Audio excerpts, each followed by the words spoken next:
Afternoon, everybody, and welcome. Would Rather than trying to place the name with the face, would someone take responsibility for just reading off the introductions? I have that in the PowerPoint, other than some late joiners, but I can do that when I start the PowerPoint if you'd like. Okay, that'll be fine. So, Commissioner Kirkmeyer, you're on lead on this, I would imagine. I am. Okay. Ready to go? All right. So good afternoon, everyone. We're really excited today to be able to talk about eviction and homelessness prevention. There's been a lot of, this has been a really priority area, compounded obviously by the pandemic. We've got a bunch of our outside agency partners with us today to explain what they do and how they do it and the roles they play in this venture. But let me start with the NBD team that's on the call. Deputy Commissioner Dana Miller. We've got Kurt Martin, our Director of Buildings and Zoning. We've got Carol Wheeler, our Manager of Housing. And we've got John Oster and Leah Enslem from our housing unit. From Catholic Family Center, and again, I apologize if there's people that aren't on this slide. Maybe they can be introduced when you all are up. But we've got Alex Turner. Alex is the Program Director for Community Resource Services, and Wendy Detmer, who's the Associate Director of Housing. From Volunteer Legal Services Project, we've got Tina Foster, who's the Executive Director. And from the county, we've got Denise Reed, who's the Director of Financial Assistance for DHS, and Angie Brown, who's the Senior Project Manager for the Eviction Prevention Pilot Initiative. I also know we're joined by Mark Muglio from Legal Aid. Mark is not presenting today, but Mark is here to be able to answer questions as well. So we thought we'd start with, let me just start this PowerPoint. Okay.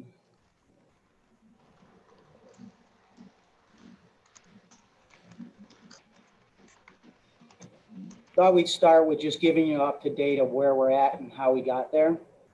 So this slide here talks about the funding sources, primarily COVID related, but also shows our annual ESG allocation is somewhere between $650,000 and $750,000 a year. Through the CARES Act rounds 1 and 2, we have received an additional $5.3 million for the city to disperse. The county has received funds as well. Our funding in ESG is primarily focused on serving households at 30% or 50% AMI, and then they must meet HUD's definition of at-risk homelessness or specific sections of the homeless definition to be served. In addition to the ESG dollars, we have dedicated some of the COVID CDBG funding in round 1. $900,000 went towards direct rent assistance. And that funding cannot provide more than 3 months of rent assistance.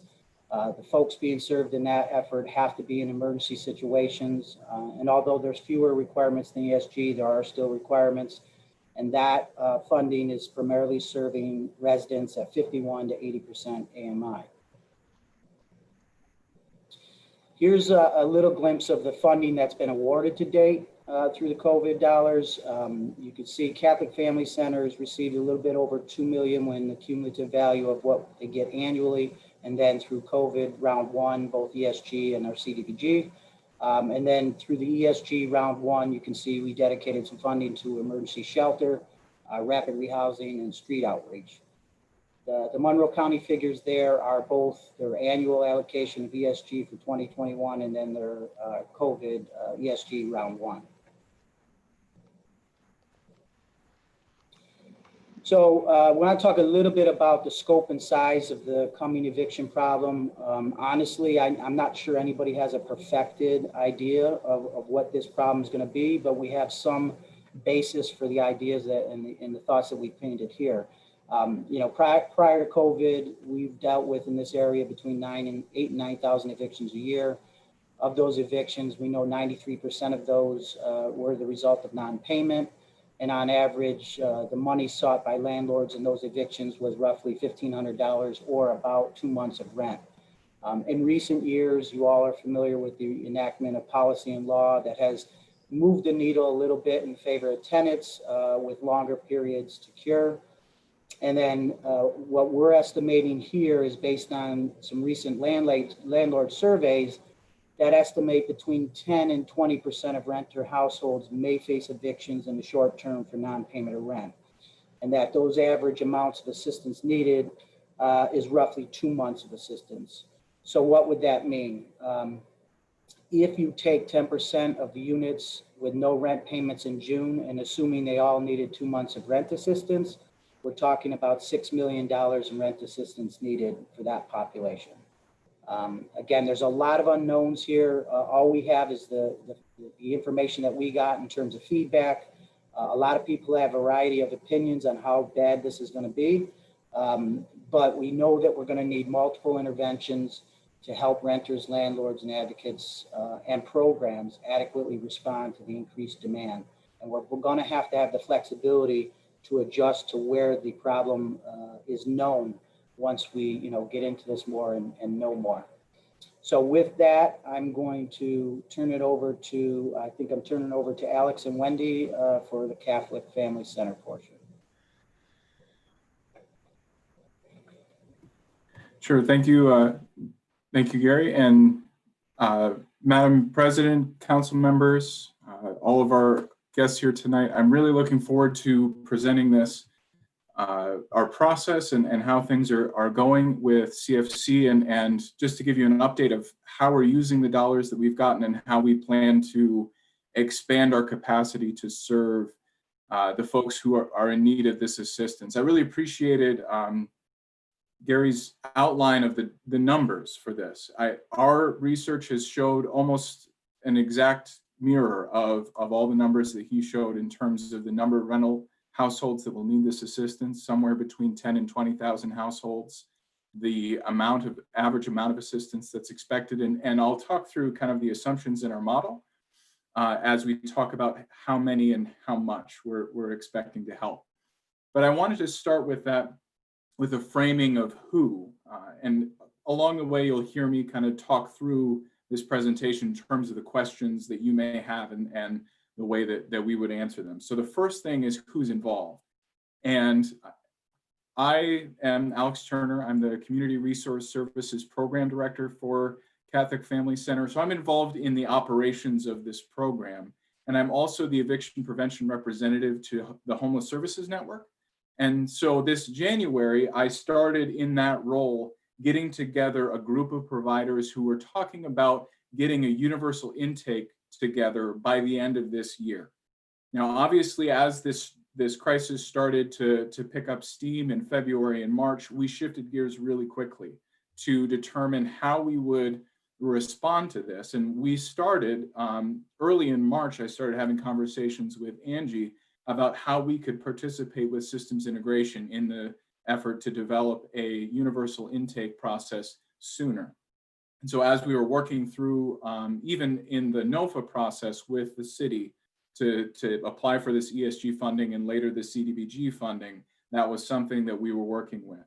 And so we were working very closely with Angie right from the beginning, and she has done incredible work to follow that through. And I'm excited for you to hear about the things that she has been able to develop on her side of things. And you'll also be hearing from Wendy. Wendy Detmer is our Associate Director of Housing, and she is managing the relationship with systems integration. She's doing a lot more of sort of that strategic work while I do sort of the operations side of things. So that's the work that we're doing, both operationally and within the Eviction Prevention Work Group for the Homeless Services Network at HSN. And those two sides of things, I'll be talking about each of those as we go. The slide that you're looking at has a lot of detail to it, and I want to walk through that. And as we do that, I'll answer those questions along the way. But again, one last bit of framing here, that the key thing of why, our principles around as an eviction prevention work group and as a program here at CRS.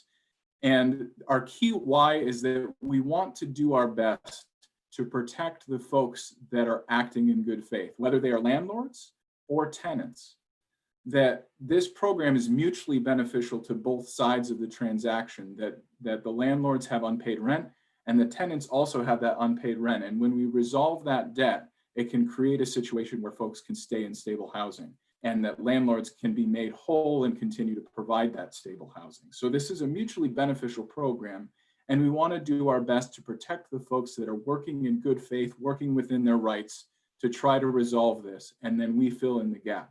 And this process will sort of show you how we do that. And then the second key principle that we're working with is how do we create the smoothest possible process? And we're doing the best we can at CRS, and I'm looking forward to the advances that we're going to make through systems integration. So now I'm going to get into the slide here, and we'll first talk about who. Gary did a great job of outlining some of the basic requirements of our programs. We have funding to cover folks up to 80% of the area median income between our CDBG, which is capped at that 80%, and the ESG funding that is capped at 50%. So we have those two funding sources to draw from, which are the lion's share.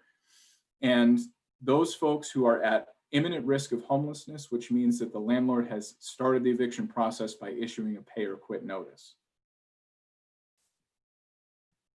So those are the folks that are calling in, and you can see kind of in the first part of this, you've got your client, and there's 4 ways that we're developing for them to reach us.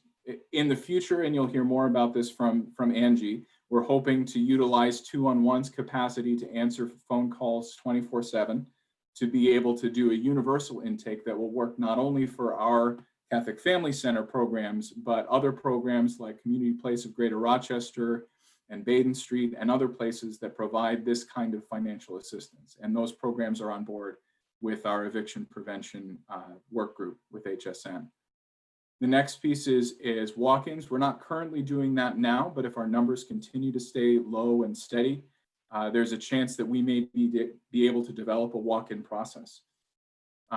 The third line there is our call center agents. We currently have 3 folks that are answering the phones, and we're building that capacity all the time. We've just done some additional hiring. We are bringing in more volunteers to train them. And we're also working on implementing a call center technology, which will allow calls to queue up for us and will really increase the efficiency of our ability to take calls. I know that that's one of the primary complaints that's out there in the community, is just that our program is pretty difficult to reach, and we're doing our best to expand that. And then that final 4th line there is that folks can leave their information with us to receive a call back. So if they're calling and they can't get through to us, they can leave information with us online, and that'll be on our website. If it's not up yet, it will be up soon. I've been on PTO all this week, so they may have made some progress while I was away. But the fourth one there is the online request. They'll be able to leave information with us, and we can call them back. And that, again, kind of takes pressure off of the call center that we're working on building. So then we have case managers that build the case with them. They gather up all the documentation. There's a lot of detail around the documentation. I don't know that I'll get into all of that. If there's questions, I'll be happy to answer at the end of the presentation. But basic 5 requirements is that we have the proof of the emergency, the proof of their income, the proof that they don't have any other income that they could potentially use. So that's usually an affidavit. We need the lease from the landlord. We need an active 12-month lease or a lease addendum that shows that they're willing to extend their tenancy for another 12 months. And then we need identification for everyone in the household. That's the kind of basic 5 requirements for our documentation. There's sometimes other documentation that's needed, but those 5 will get any case started on the right foot. So finally, there's some additional detail in here about the systems that we use and the financial back end of this process. But I think the biggest question to answer about this is, how long does it take?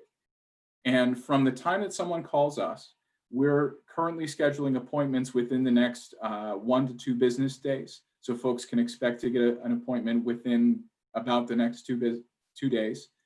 And if they bring all the documents to that appointment, we can give them an answer within 2 business days. So if someone comes to us, calls us on Monday, we could potentially have an appointment for them by Wednesday and an answer for them by Friday.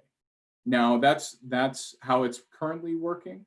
As the volume starts to build, we may start scheduling appointments further out. But what we have designed the process to do is that if someone has a crisis where they have an imminent sheriff's notice or an imminent court date that we could prevent by having that appointment sooner, we're saving up crisis appointments each day for folks to be able to use those appointments to get seen within that day or the next business day, and we can get them an answer that day or within the next business day. And so we can compress this process to almost as quickly as 2 days if there's a situation where that could prevent an eviction or prevent a court date from coming, if we can make a settlement before they get to court. I'm not sure exactly how we're going to structure this. I see that there's a question. I don't know if we want to do Q&A at the end or do that just now. We can do the questions as we go along. Okay. I just want to make sure that we don't use too much of the time and we miss out on the others. So okay. I can take maybe 2 or 3 questions now, and I'll just keep an eye on the clock to make sure. So through this, so this is Councilmember Patterson. So through this entire process, these dollars are only accessible to landlords and tenants that have agreed to have a 12-month lease? Yes, and that is a HUD requirement around these funds, that there has to be an active 12-month lease in place. If they're currently on a month-to-month, that we can give them a pre-written addendum that they can add to their lease that basically says that the lease that was enforced before is active for the next 12 months. And what that does is it helps to keep the housing a bit more stable over the course of the next 6 months while we're following up with them.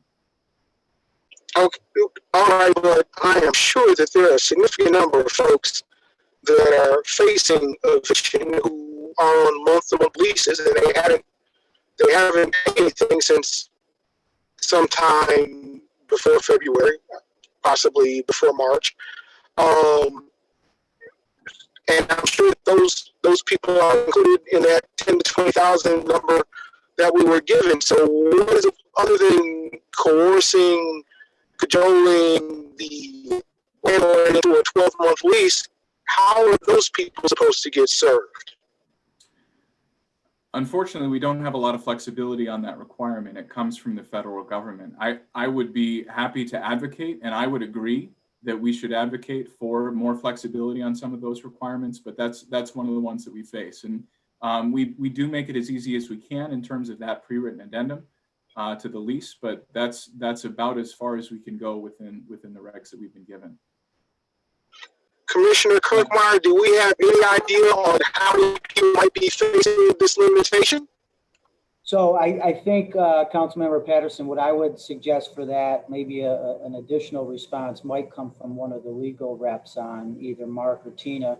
I'm just hypothetically thinking that if people have legal representation and there is an option to get repaid as a landlord who's in an eviction process, that I would, I don't know, honestly, maybe they'll know more, but I would hope that the court would find favor in the landlord having an option to get paid if they entertain the simplest thing, which is a 12-month lease.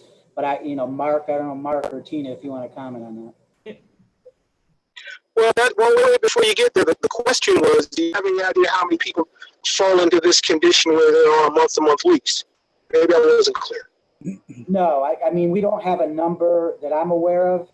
Again, that might be something that Mark has intimate knowledge of because he's served a lot of people in the process. Either way, I think we would be making a guesstimate. I know personally from dealing with people that there's a lot of people on month-to-month. I don't know how that's received in this environment where there is resources, right? Assumably there's resources to satisfy that debt, and how the court would feel whether or not there is any pressure on the landlord to change their business model. But Mark, do you have anything to say on that? Yeah, Thank you. When Alex was talking, that definitely caught my ear as a oh no type of requirement.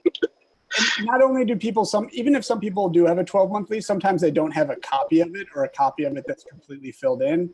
That happens all the time where those documents are lost or withheld, let's say. My guesstimate, and I have no data to back this up, but the people who come to landlord tenant court, I would say are about 50-50 in terms of whether they have a lease or whether they're on a month-to-month. There's even a subsection of that that says I've overstayed a 12-month lease, or it's been renewed in some way. And whether it's a new 12-month lease based on the language in the lease, or whether it's actually month to month where they just need to get a 30-day notice, is sometimes an issue that we litigate. But people who are on simply verbal contracts is quite a number of people in the city of Rochester. That's it. That is also our experience as well. Folks who have overstayed.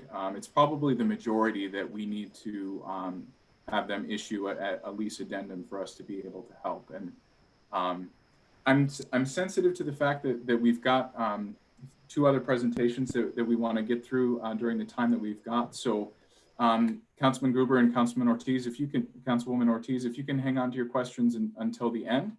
And we can kind of write those up, and then we'll get to those as we can at the end. I just want to make sure we present as much of the information that we prepared it as we can. Alex, I'm fine with that, but when you hand over the mic, can you do me a favor? Will you put in the chat the other things besides the lease? You mentioned 5 or 6 things that people need to start. Will you put that in writing for us to see? Yeah, I'd be happy to do that. All right, thank you. I'll reserve my question for the end. Thank you. All right, thank you. So I wanted to answer a couple other questions you might have about the process, and then I'll turn it over to Tina Foster, who will sort of address the legal side of this. And there is a really big question about that, because our process is built to support folks who are acting in good faith. And so tenants and landlords who are working together within the legal process to do that. And those folks should have representation. And then there's really that other side of it that we also want to address at some point. But let's talk about in terms of who we're going to be helping in terms of how many households. We did some modeling, and it really mirrors closely what Gary showed at the beginning of the presentation, that we are looking at between 2 and 3 months of arrears that we're expecting to pay. We assumed an average of about 2.5 months. We assumed the average rent would be about $850 a month. That's a little bit higher than what the data was before, but I think it's good to have a conservative number, especially since some of the folks that are facing eviction are in a different population than who is normally being evicted. Folks who have lost their jobs or lost one of their 2 jobs, and they're having trouble making ends meet. And so it's sort of a new population. So we've got between 2 and 3 months. We're paying about $850 a month. That's the assumption that we're working with. Obviously, that'll meet reality at some point. And based on those assumptions, we are looking to serve between 900 households if we pay out 3 months out on average, to 1,360 households if we pay an average of 2 months of arrears. Obviously, the number of cases we can support are dependent on the amount of the arrears that we're paying in each case. But that's the range that we're looking at with the model that we've built. And obviously we'll have to update that as it comes to reality. Nobody's an expert in something that hasn't happened yet. And this is really unprecedented.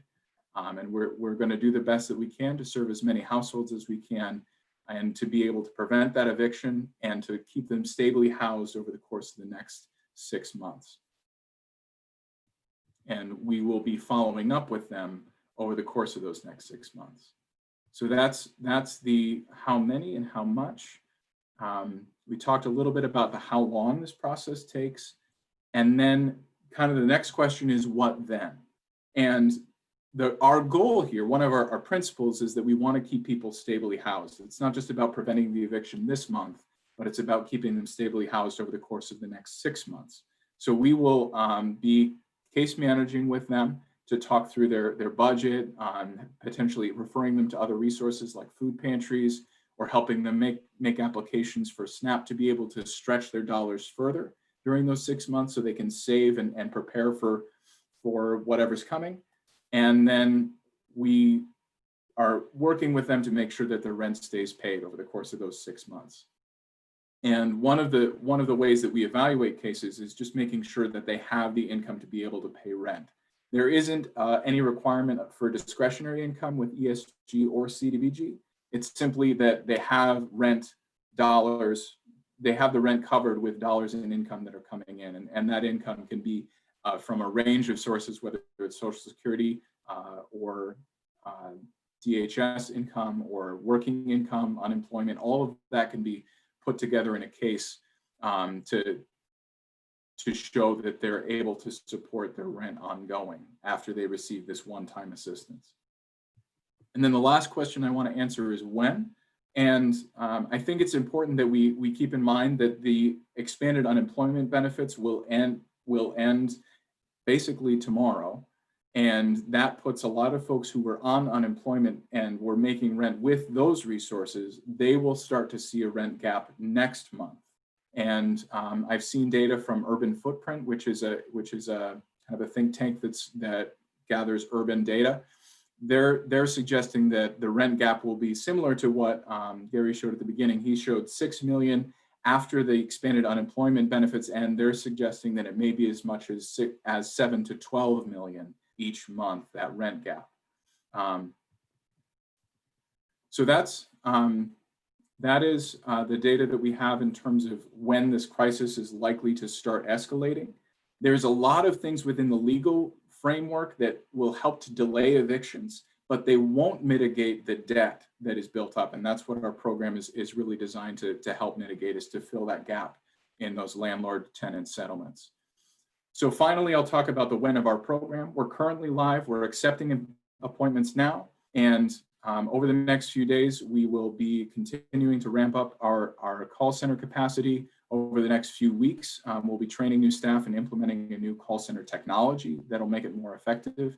And then over the weeks following that, we're working with systems integration to use tools like Unite Us and SimplyGov to continue to expand that intake capacity and to expand the number of providers that are accessed by that universal intake. So with that, I will close and I will turn it over to Tina Foster, who's going to talk through the legal and representation side of this with Right to Counsel. Thanks, Alex. This is actually thank you to President Scott and to the council for inviting me to present on the project. I'm Tina Foster. I'm the executive director for Volunteer Legal Services Project. We are one of several providers, legal service providers, that are part of this collaborative. Legal Assistance of Western New York, as well as Legal Aid Society, Mark Murillo, who you all know well, all of these partners that have been in our building for some time, providing assistance in various forms to tenants and in their projects to tenants and landlords. Throughout the city and the county for many years. We've come together at this point to really try to meet what we understand is going to be a huge amount of need. Our data, I'm not a data expert at all, but all I did to predict that there would be a starting of an avalanche of cases filed in the court was take the number of cases that are normally filed during the time period in which the courts have been closed, and assume those same number are going to be filed once the court opens, and that they were going to have a backlog. So this is not fancy data based on scientific research. It's just based on the fact that there's a backlog we're expecting the court to go through. We are looking at a very inequitable playing field that I'm sure you all are aware of, that less than 10%, 9% of the tenants in our area are represented by counsel, whereas most landlords are. And that imbalance of power creates a dynamic where there's actually not a lot of respect for the policies and procedures and laws that are actually in place. And policymakers like yourselves put a lot of laws in place, and then we don't necessarily have good enforcement of those laws and policies, and we end up in situations where where we are in Rochester right now, frankly, where people are told to move and then they move. So I think we need to get back to a situation where there's a better balance of power. The other issue about the right to counsel, why we feel it's really critical right now, is that the folks that are going to be suffering from the eviction crisis at this point, if there's a one-to-one match over sort of the communities that are disproportionately Latino, and African-American communities. They're primarily people of color that are going to be disproportionately impacted by the eviction crisis.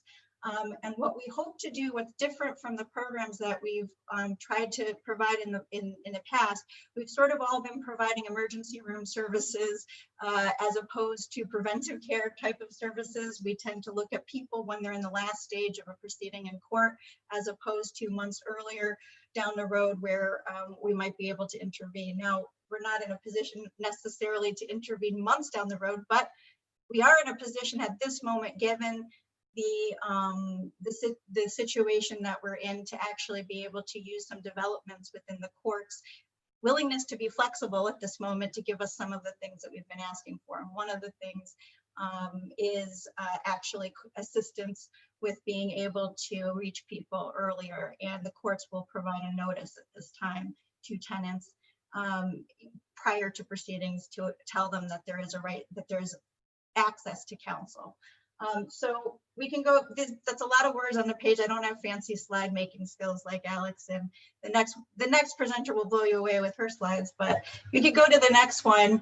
I want to just tell you that the Right to Counsel project, what we're going to do is basically provide counsel to anyone that wants it in Rochester. Anyone that calls us, we will provide them with legal representation before their court hearing, try to work out a negotiation settlement, get them connected with Alex and other services, Catholic Family Center, as well as the services that the Department of Health, the DHS, and as well as the other services that we work with in our building already, and with the courts already, to connect people earlier, so that hopefully what our goal would be to be really able to find some money to settle a case prior to people having to come into court. If they do come into court, which unfortunately that is the culture, is people don't often reach out before court. They do get to court. By the time they get there, they don't have an attorney. We will provide them one at court, and we will be at court also with services. The pilot also seeks to expand into some of the county jurisdictions. We have some developing news from the court system. I won't bore all of you folks because it's probably, Mark thinks it's interesting to you folks, so I'll say it. So the special COVID intervention part that is going to be established by the court system starting on September 8th. The court's basically going to be open for business with evictions and consumer debt issues. We've until now been at the sort of mercy of the fact that the courts haven't really been scheduling hearings.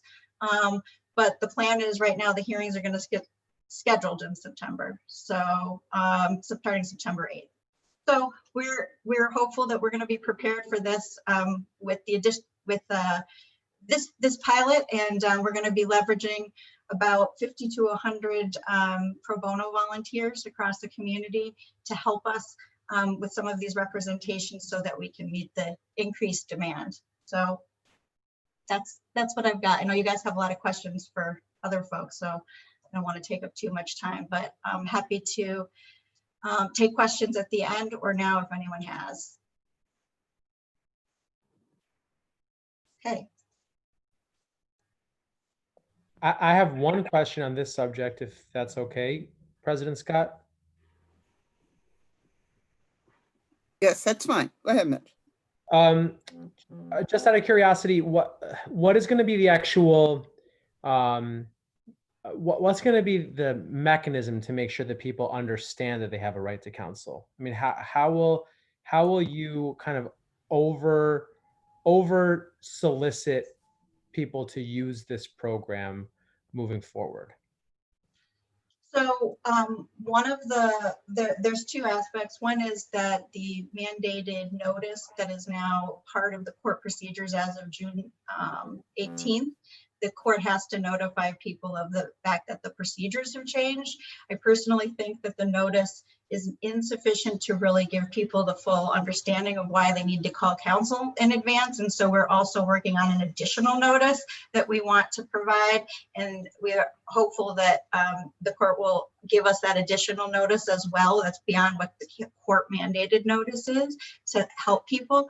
But in addition to that, I think that we've already got a lot of people coming to us through various community points. People don't always look at the court notice and call you. They often reach you through other community access points. I know that we already take referrals from some of the other community resources that are out there. So I'm not sure that there's, you know, beyond the court notice and the fact that we'll be in court to make sure that that we're connected with folks. I'm not sure that there's a huge community outreach component to this that is, you know, that we're not going to have time to really engage in, because if they start on September 8th and the notice is going to start to go out, you know, next week, we're going to have a hard time doing much community outreach before the notice gets out. But any options that you all have about how we can help spread the word in the community would be welcome. I would just say, I'm sure there's very procedural language that must be used by the court.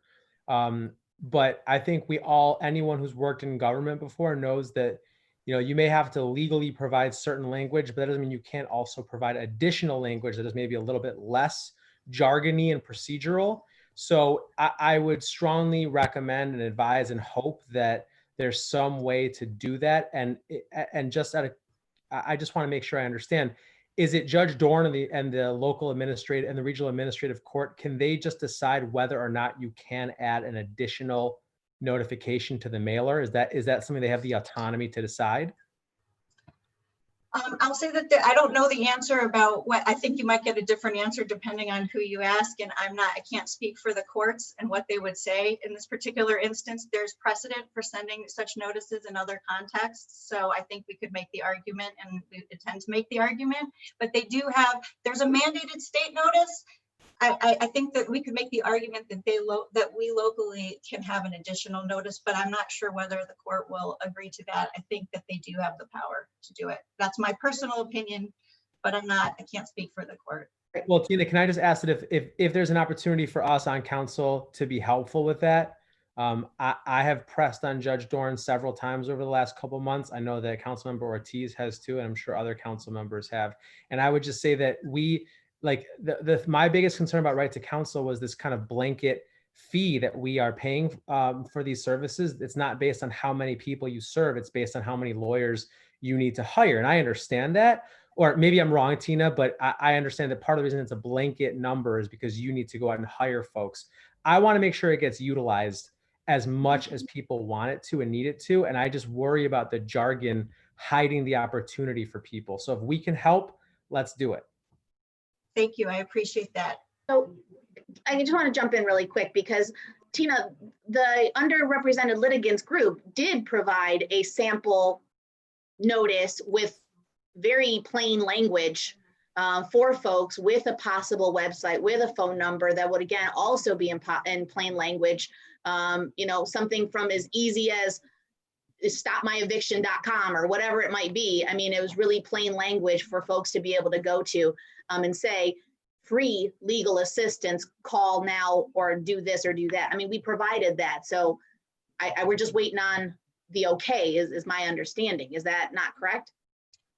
So without getting too far into the weeds, what was determined was that didn't go further, that didn't go far enough in terms of what we wanted to tell people. And the court had an issue with changing the state mandated language. So the strategy is that we want them to do, in addition to providing our additional language, which is still not approved, I want them also to provide another notice in addition, which city council, there's no reason why the city couldn't provide that notice instead of the court if we decided to do something like that, because I believe that, you know, you could identify who those people are. So I think we might just need to do an additional notice. I'm not sure the best way to do it, but I think that we shouldn't rely on what the court's going to do. I think we should do another notice.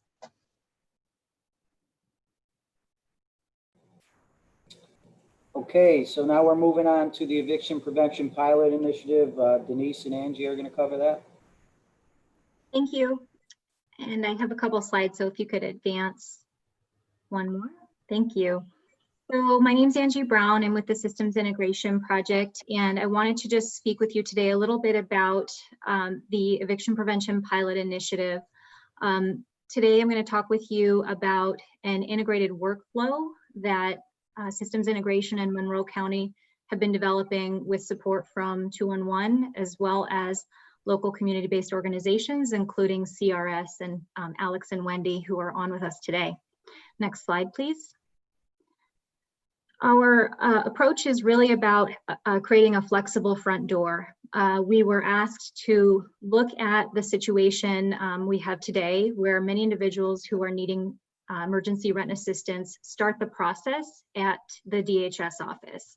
And up until recently, it was understood that a person who was seeking emergency rent assistance needed to begin at DHS and needed to, in fact, receive a 4002 decline notice before they could go and be helped by one of the programs offered by our community-based organizations. With that having been clarified and knowing that we do not now need to start the process with a decline notice from DHS, we have the ability to be flexible and move our front door away from DHS to other places that are can present a more customer-friendly experience and can be more local and in touch with the neighborhoods where people live. So move to the next slide, please. The integrated process, very high level, really starts with call, click, or come in for help. Call 211, click on a website to complete an request form, or come in to your local community-based organization for help. Come in, we know, is something that many CBOs want to support and want to do it safely. So we know that that's something that's going to be flexible and dependent on what participating community-based organizations want to do. I will say for the community of New Americans, the ability to come in and speak with the folks that they're comfortable talking to will be super important. So we've made sure that this process is flexible and adaptive to that. Once you begin the process, completing a pre-screening is really the next step, and figuring out just some basic information about the situation that you are facing. And then with the help of 211, we will be scheduling the person that's seeking assistance to meet up with a community-based organization case manager and have a facilitated appointment to complete a universal rent assistance application. At the point of completing the application, the person seeking rent assistance and the case manager can talk about what the next steps are and what's really best based on the individual circumstances. You heard a little bit about the programs that CRS administers in Alex's presentation. There are additional programs out there, and part of what we'll talk about today is a program that Monroe County is putting forward. There's also programs supported by United Way. So we know there's a mosaic of different emergency rent assistance programs out there and available. And what we want to do with this process is, rather than make people have to figure out a very complicated web of where to go based on who they are and where they're at, we want to create a more streamlined intake process so that no matter where they are, they can enter in the appropriate door and then end up being directed to the appropriate spot. So some of the outputs of our process are, the person could be ready to go to DHS if it's determined that that's the appropriate next step for them, or they could receive financial assistance from one of the programs administered at their local CBO. Next slide. I'm going to end with just a brief storyboard. So within the Systems Integration Project, we do a lot of kind of prototyping. And so this storyboard is a prototype of the process that we've put together. We've been using the storyboard to talk with case managers, organizations around town, kind of getting their input and feedback about what they think will work and what they think we could do to make it better. So we've been trying to use this as a way to socialize our idea and collect input, and think it will work well with you. So in our story, you can see we have Molly, who is behind on rent. And she's not really sure where to begin because she's heard that getting assistance with rent can be really confusing, overwhelming. She's heard horror stories about waiting for 6 hours to be seen at DHS. And she's also heard she has to do that in order to even go to her local community-based organization to get help. So she's nervous. And as we all do when we are faced with challenging things, she goes to Google. And she, in her Google search, comes upon the rent assistance webpage. That page directs her to call 211 as one of her options, and she does. When she gets in touch with Alice, the telecounselor at 211, Alice asks Molly some questions about her situation. She initiates Molly's emergency rent assistance request in a shared platform. And by gathering some of the initial pre-screen information from Molly, Alice is able to actually identify a good local community-based organization that can help Molly. And so she sets her up with an appointment. They agree at the appointment date and time, and then Alice sends Molly an email with a list of the documents to bring with her. At Molly's appointment with the case manager at her local CBO, she meets up with Sue, and Sue, because she knows a little bit about Molly's situation already, she knows, for example, how many people are in her household. She knows when Molly started to get behind on rent. She knows about the income that Molly has. And she knows a little bit about just how long Molly's been working through this issue. So Sue, with the variety of programs that she administers on a daily basis, feels pretty confident that she's going to be able to help Molly. You can see Molly brought her folio of documents with her.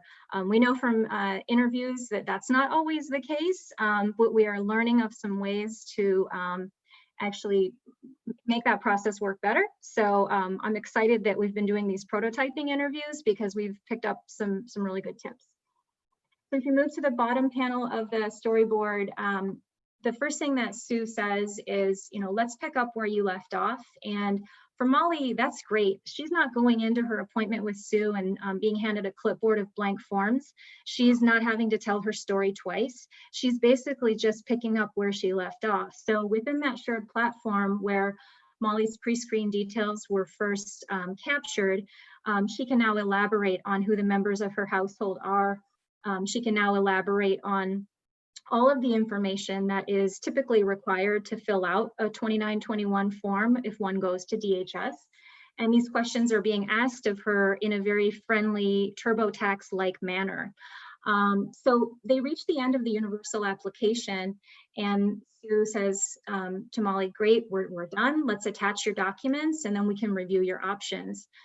Within the platform, the electronic platform, there is a way to attach the pay stubs, the lease agreement if it's necessary for the program that they're looking at. There's also just a way to really complete Molly's file. So it's all in one place. Moving to the next panel, the panel with the decision tree, kind of zooming out of the story for a moment. What's happened here is we had a coordinated intake process that was supported by a universal application. And by having these tools, we've been able to connect Molly with Sue, and we've helped Sue connect Molly to the right program for her situation.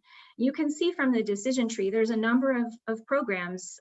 We've heard about some today, ESG, CDBG, EFSP, the United Way dollars, and then the new Eviction Prevention pilot initiative dollars that Monroe County will be putting forward through using the CARES Act dollars.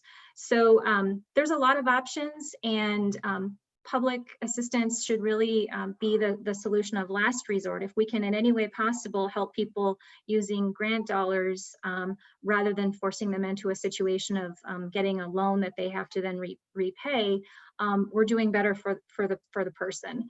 So going back now to the story of Molly and how that story resolved. Not every story resolves in a happy ending, but in this storyboard, we do have a happy ending in that Molly's back rent was paid to her landlord, John. So she ended up taking one of the CBO administered program options that Sue offered to her. And within a few days, her back rent was paid. And she also, because of the program that was chosen, she also received 6 months of case management. And so in her monthly check-ins with her case manager, she is getting help and supports to maintain financial stability. In this case, she didn't have to go to court to fight an eviction and was able to stay in her home. I've talked a lot in this storyboard about rent, but I did want to clarify that the work that we're doing with Monroe County DHS is inclusive of mortgage as well as rent payments. And so we're looking larger than just renters, but also homeowners. And, you know, getting to kind of the why that Alex mentioned, you know, we recognize that renters, homeowners, landlords are homeowners of multiple dwellings. This is also important to the fabric of the economy of our community. And so we think that if we can make it easy for people to get connected, actually having a resource like this and making this resource known to landlords, we think we can help actually preserve some relationships and preserve homeowners from experiencing foreclosures that could really cause a blight on our city. So thank you for the time, and I hope you enjoyed a little cartoon. Okay, thanks, Angie. All right, so shifting, this is the last slide, just so you know. So this is talking about the ESG Round 2 funding. You know, we received about 2.8 million. The city, the county received a little over 800,000. Priorities are, you know, prevention, eviction, and homelessness. And of course, our highest priority items right now, it's all about prevention. We're going to try to achieve that, you know, through interventions by the things you heard today from Martina, right to counsel, and certainly by setting a significant amount of funds aside for direct rent assistance. We'll be working with our community partners and stakeholders to stay tuned, informed, educate the public, and adapt to changes. Again, there are some unknowns here, so we have to be flexible enough to adapt to whatever we get dealt with as we move along here. We want to work with the Eviction Prevention Pilot Initiative to inform and refine process for best use of city-funded programs. And then just so you have an idea of, you know, since the last time we came before council with round 1 of the funding in June, we've announced the prevention rental assistance, Monroe County DHS. There's going to be approximately $3 to $5 million in that. There's been the right to counsel project that's been talked about today. We're going to be coming to council in August to have the seed funding for that program. The Safe Harbor Act has been introduced by New York State, and to this day, there still hasn't been a positive case in any of the homeless shelter system, which is a great thing. So I'm going to stop sharing so we can go to questions and we can address any questions you have. So I'm just to be clear, Commissioner, the efforts that you just listed out will address the needs of the people who don't have that likelihood or guarantee of stable income? You mean the people that are month to month, or what do you mean the stable income? Yes. Well, yeah. if to get the assistance in the first part of this, they have to have a 12-month lease and some indication that they'll have income going forward, that they'll be stable. Right. This is because you got to keep in mind that this funding is also about stability. It's a lot about stability, right? It's about helping somebody stay in a place and stay there for a duration period of time. You know, displacement is not good in a lot of ways. So a lot of this funding is purposeful in that respect, and that's why it doesn't deal very well with month to month. Now, on that subject, you know, we will reach out to HUD and see if there's any flexibility for a waiver on that. But I suspect not, because really one of the overarching goals is stability and to, you know, eliminate displacement, which impacts people in a very negative way in a lot of respects.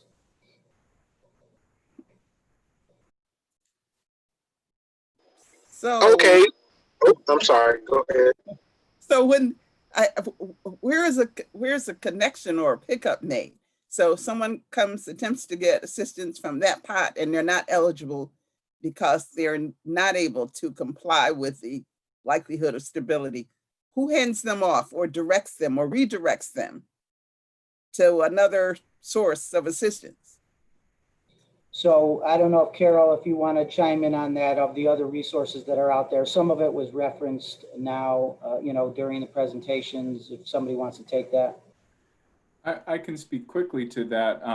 Angie's work, the SimplyGov platform, which we're hoping to have live later this, it won't be live probably in August, but later this fall, we'll be able to have that SimplyGov platform, which will then be able to turn the information that we've collected as a CBO into an application for DHS assistance. And that could be TANF, which would help them to replace that income, or it could be that one-time emergency assistance, depending on what their situation is. So we're able to do a much warmer handoff than we've done in the past, where we sort of say, oh, just go down to DHS. We've helped them to prepare that application, which is something that's really totally new in the community. It's difficult to get that kind of facilitated enrollment, and that's something that we've built into the systems integration process that Angie's been working so hard on. Okay. Is it Commissioner, I'm sorry, Councilmember Ortiz and then Councilmember Gruber? Okay, thanks. So I have a couple of questions. On the slide where the process that was documented for CFC, so you had put out, I think, 4 different ways that folks would be able to, as far as the intake process, but can you clarify what's the timing on that? Because from what I think I heard, you really only have one right now. So for right now, we have the call. Yep, we have our 232-2050 number that is active.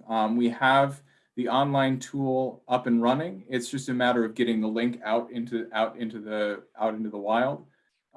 So I have been on PTO all this week, but as soon as I get back, we will be putting that live. So it is an incremental build. So we're going from there, the call, to the online tool that folks can leave their number with us and we'll call them back. The next piece, depending on how the numbers go, we may have walk-ins and systems integration. We're looking to launch over the course of the month of August. For us, will be early in August, and there will be sort of 3 rounds of providers, at least that's the last I understood, that will be implemented over the course of the month of August with 211. Okay, but to be ready for now, plus gearing up to 9/8, for sure, the 2, the call and the online, and then the other ones possibly afterwards.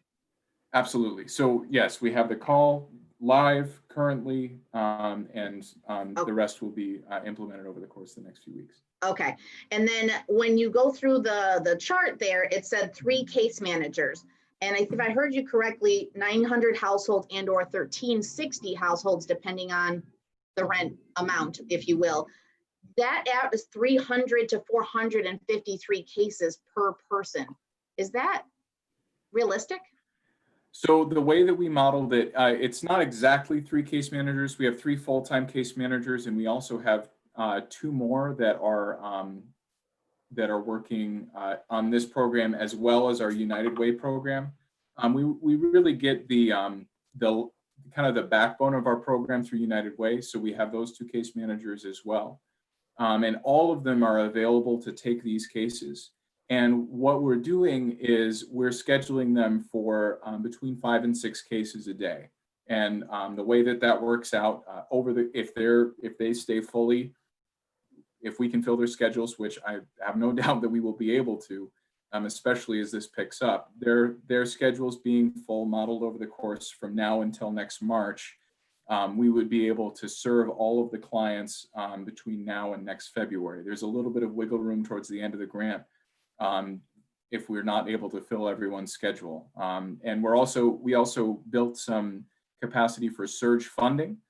So we may be able to do some temporary hires of case managers, either from furloughed CFC staff or outside hires, to be able to expand that capacity further in the event of a call surge. So Okay. we've got a couple different options there, but that 3 number is not exactly correct. That's just the number of full-time ESG case managers. Okay, all right. Well, so that's helpful, I guess, Mhm. to see how it goes, because I can't imagine that everything will get done in one appointment. So I anticipate that same person is probably going to need multiple appointments. Therefore, it gets even more crazy for follow-up, if you will. So it's great to know that you have a contingency plan then, because I think I think it's going to be overwhelming. The other Yes. question that I have for you, and then I have 1 or 2 questions for the pilot. But the other question, so when you had said the 900 and the 1360 based on $850 rent, that if we multiplied it out, that's 900,000. Oh, hold on a second. Hold on, let me figure this out really quick, because it looked like basically what I'm getting at is that of the 900,000 or the 2 million, which I'm not really sure what the total is here, because I know 900,000 was the last round, but Gary, in one of your slides, you said it was 2 million plus overall that CFC has received. If I look at these case numbers plus 850, it looks like we're at 50% utilization towards the actual service, the actual end outcome, as opposed to the money provided. Am I looking at that wrong? Yeah, there's a couple of things in the budget that are being missed there. So that the rental arrears piece, so we have the portion that's for rental arrears. We also have a portion that's for security deposits, and that's split 70-30. And the total amount that we have for direct assistance set aside is $1.9 million out of, I believe it's close to $3 million that we've been granted between United Way and our annual ESG and the CARES Act ESG dollars, the different rounds, as well as CDBG. So the total amount that we have set aside for direct assistance is $1.9 million. So 63% of the total amount. So you said Yes. what? You said 1.9 out of 3. Mhm. Okay. All right. I mean, I get it. I don't know what normal formulas usually look like in terms of direct assistance. Obviously, the more to the end user, the better, but I get in terms of staffing and everything else, right? So Yeah, I just just try like to be you- cognizant of that. Yeah. Okay. Mhm. And then my last question really is for you, Gary. I saw the transmittal that came. Can you help us understand why 460 out of the 800,000 that was requested for the pilot? I'm just trying to understand where we are and what opportunities are in case we really need to give them more, if that's what we're going to do from the start. Well, so that was for 2 reasons. One, I had continuing conversations with Tina thereafter of what would be an appropriate seed funding. We want to appropriate as much of that remaining 2.8 to direct rent assistance for all the reasons we just discussed, right? Yeah, So I got you.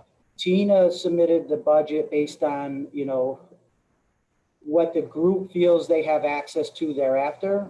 And they were comfortable with that budget being enough seed money for 6 months startup that could be carried over. Now, that's where we're at with that. And that's where it ended like that. Okay. All right. Well, I just want us, thank you, Tina, for being agreeable, I guess, to 460. I just want us to make sure that we're fully cognizant that it's not enough to fully fund the pilot, as at least that I understand it. And that if this goes really well, that we need to be flexible with being able to provide additional funding, if this is going really well. So I'm not sure where, but I just want to be, because if we're 460, the county's 150, they're still short almost 200 grand. So yeah, but let's keep in mind, and Tina can comment if she wishes. It was not our intent to fully fund that. I mean, you're talking 3 years at 800. That's 2. no, I understand. I'm talking about year one. So that's all. I mean, I understand, Gary. I know we weren't on the hook for the 3 years. I was just full 1 year to try to help them get going. And I just want everybody to be cognizant. They're 200,000 short if we fund 460 and the county does 150. So I just need us to be flexible if something were to happen, considering that we put $2+ million to the side, if you will. So flexible, please. And I'll just add again, in part, is we're coming to council with that flexibility as well, right? So the council item is going to say 460 for that, and it's going to try to keep the remainder flexible enough to have the option of dedicating it all to direct rent. But in the event that we see shifting priorities because there's not a need here and there's a need there, we need to have that flexibility. Okay, great. As long as we got it. All right. Councilmember Gruber. Thank you. And for the sake of time, I won't do a whole lot of grilling. I'll just kind of put everything into a simple package with a bow, which is to say thank you to everyone. I mean, Commissioner Kirkmeyer and everyone involved. This is a ton of work and a lot of moving pieces.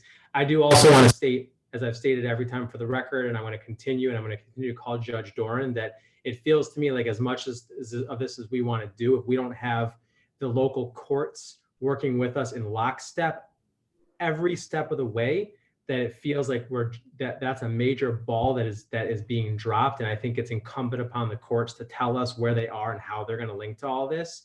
So that's a separate piece too, along with my thank you. But my third thing, and the most important piece of this to me, is that I think the stuff with Catholic Family Center, the $900,000, I understand completely that if Alex is correct, and I believe he is, that there's HUD regulations that stipulate some of these things. Those things you put in the chat, including a 12-month lease, is going to leave a lot of people slipping through the cracks. A lot of people. And we all know that. And I know we know that. And it's good to hear that at the very least, we're going to ask HUD what kind of waivers can be placed. I don't have any faith in a HUD led by Ben Carson. So I understand that there's a good chance that none of this stuff changes. But what I would challenge everyone to do is think through ways that we can add our own flexibility in. Not, if you can offer people a chance to turn their month lease into a 12-month lease, I forgot that paperwork you mentioned, Alex, but if you can do that and not just offer it, but really tell landlords, this is how you get your 3 months back rent. Really dangle the carrot in front of them as a way that this is a way to get everyone paid as long as you keep people in housing for the next 12 months. I just beg of you all to do that. And then the only question I'll leave you with is, what do we do if in fact, after 2 or 3 months, we're finding that this $900,000 is not being spent at the clip you want it to? What if there's too many barriers in place and we're not spending it down as we want to? How do we readjust at that point? So I'll just speak from the city's perspective in our relationship with HUD. We have a really good relationship locally with HUD, but we have been denied some of the waivers with respect to this money that we had asked for. So, all we can do as good stewards of the money is report back on the obstacles that are eliminating the possibility of helping people. I mean, the money at the end of the day, it doesn't matter what side of the aisle you're on, it's supposed to help people, and it's targeted at a certain population of people, right, in need. So if we're not able to help them and we can paint clear obstacles that can be easily eliminated, we will certainly fight that fight.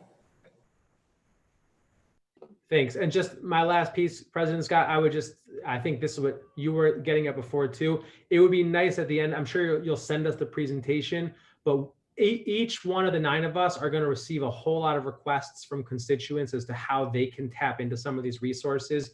It'd be really nice to understand in a very simple way how we direct them into these avenues in the appropriate method. So if you could follow up with that as well, that'd be great. Thank you. Councilmember Patterson.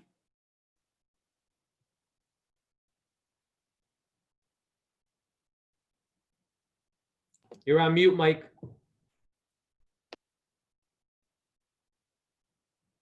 Okay, maybe he's distracted. Councilmember Lupia? No, he's not distracted. He's right here. Okay.